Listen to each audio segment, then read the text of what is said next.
السلام علیکم. په خیر ملګرو، د زړه د تله درته سلامونه وایم. خدای مو تل روغ جوړ او خوشحال لره ملګرو. نن بلکې د څه وخت چې کورونا وبا په دنیا کې پیلاو شوې ده، دلته په ریاستي توګه باندې د عامو پښتنو خلاف چې کوم یو ظلم یو جبر روان و، په هغې کې کمی لا نه راځي.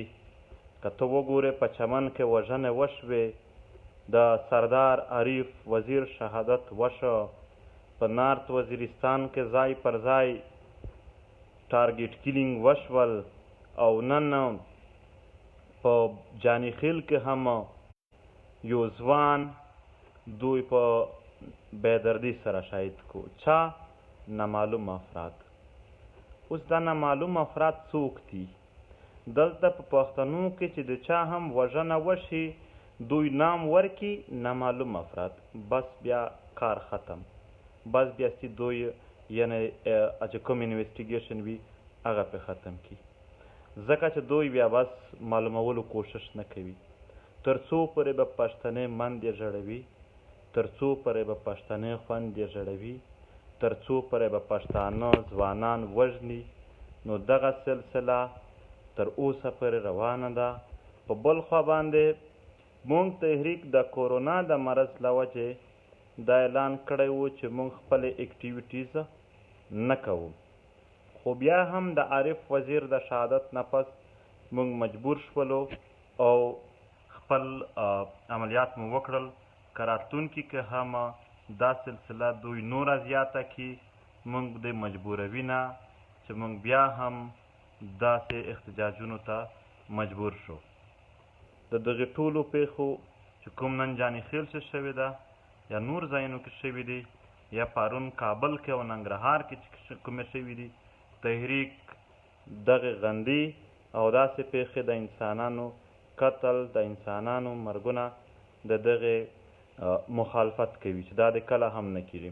د تحریک یو پرچار دی انسانیت، او د انسانیت دپاره کار کوي. په بله خوا باندې د یو وخت نه په باجوړ کې ټارګېټ کیلینګ شروع و، او په دې ټارګېټ کیلینګ پسې تر اوسه پورې لا خلک یعنې هغه خلکو احتجاج ته نه پرېښودل.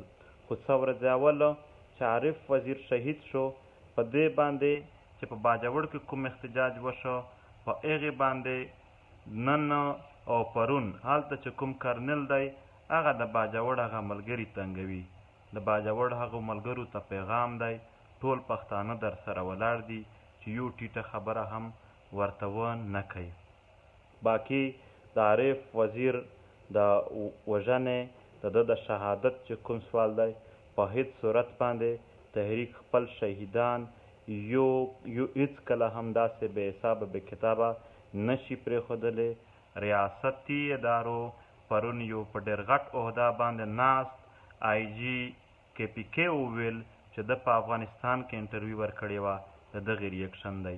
نو دا ریاکشن د چا د طرفه و، دا به هم درته معلوم وي. لہذا دغه اوس د نامعلومو خبره نه شوله، دا معلومه ده ریاست د زر تر زره چې څوک قاتل دی هغه د ونسي. ګنې پی ټي ایم چې کوم خپل اعلان کړی دی د اف آی آر، هغه به هم په د یو څو ورځو کې کټ شي. ملګرو زه لږ داسې بې وخته راغلم او ټایم مې هم زر کې فکس کړی و.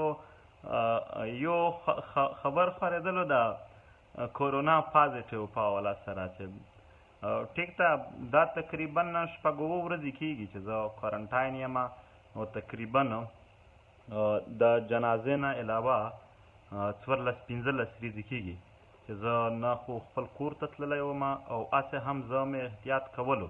او جنازه نه پس بیا چې ټیسټ مې وکړ 3-4 ورځې اول، بیا ملګرو وویل چې هغه داسې راغلی دی. زه الریډي هغې نه بغیر هم کوارنټاین و. او بله خبره دا ده چې دا د کورونا څوک پازیټیو راشي هم بیا خلک یې دومره واخلي چې سړي ته خیر ما ته خو نه کېږي په دې خبرو باندې، خو عام بنده ته زه وایم ټینشن ته نشي جوړ. نو دا د پازیټیو یې دومره خلکو ته بیا مه ورکوئ چې هغه وایي چې دا خو لکه چې رښتیا بالکل مرض دی او احتیاط ځنې کوئ. زه به لږ دا هم درته ووایم چې د تر ټولو غټه طریقه دا ده چې لاس ته د چا سره د میلاو کړو هغه لاس تا خوله ته یوړ، پوزې ته د یوړ، سترګې ته د یوړ، د دغې سره کېږي. زمونږ سره ملګري وو څنګ په څنګ ګرځېدل، بلال، ادریس، نایاب غده، انور غده، دغو ټولو ټسټونه وکړل، هغه ټول نیګیټیو دي. علي سره بادشک او نور ملګري ګرځېدل، هغه ټول نیګیټیو دي. زمونږ آس پاس چې څومره نور ملګري وي هغه ټول نیګیټیو ټسټونه یې راغلل. نو دا صرف په دا پرې ده چې که چیرې دا سړي سره میلاو شولې او بیا د لاس خوله ته یووړ، نو تاسو دا وکړئ چې یو خو د حکومت که لاک ډاون ختم کوي که نه ختم کوي هغه د دوی خپل کار دی، خو د پی ټي ایم ملګري خپل ځانونه هسې هم کوارنټاین وساتئ، خپل فیملیز کوارنټاین وساتئ، او چې کوم پریکاشنز دي ټول پوره وساتئ. او دغې نه علاوه یعنې ماسک اچول دا ډېر ضروري دي، ماسک خامخا اچوئ او د ماسک سره سره ګلوز که کېدلی شي ګلوز، سینیټایزر استعمالول په اسانه باندې، یعنې د دغې نه هغه سړی ځان ژغورلی شي که لږ سوشل ډسټنسینګ ساتي، ماسک اچوي. نو دا هسې هم ما په روژه نه اول لا هم دا باندې ویډیو کړې وه او بیا به هم په دې باندې خبره کوو. باقي هېڅ داسې مسله نشته دی، خدای د خیر کړي. موږ په وطن باندې ډېر څه تېر شوي، دا به هم تېر شي. تاسو د خدای خوشحال لري. او بیا هم دا آخري دا هم درته وایم چې اول خو ډېر احتیاط کوئ او چې چاته پازیټیو شي هغو ته بالکل داسې د لاسې، زه د ځان خبره نه کوم درته، خو هسې چې څوک هم وي د لاسې خبرې ورته کوئ او روغې خبرې کوئ. دې کې تقریبا د موټیلیټي ریټ کې یعنې کم دی، د روغېدو ریټ یې زیات وي د دغې. نو خدای مو تل خوشحال لره، خدای مو تل آباد لره او سلامونه. مننه، خوشحال اوسئ، تل آباد اوسئ. زما شپږ اوه ورځې کېږي چې زه کوارنټاین هم یم او بیخي له چا سره میلاویږم هم نه، سایډ ته یم او روټۍ هم په یو ځای کې ملګري کېږي هغه بیا هغه واچوم چې کوم لاندې غوي. نو ډېر احتیاط هسې هم ملګرو ته پکار دی.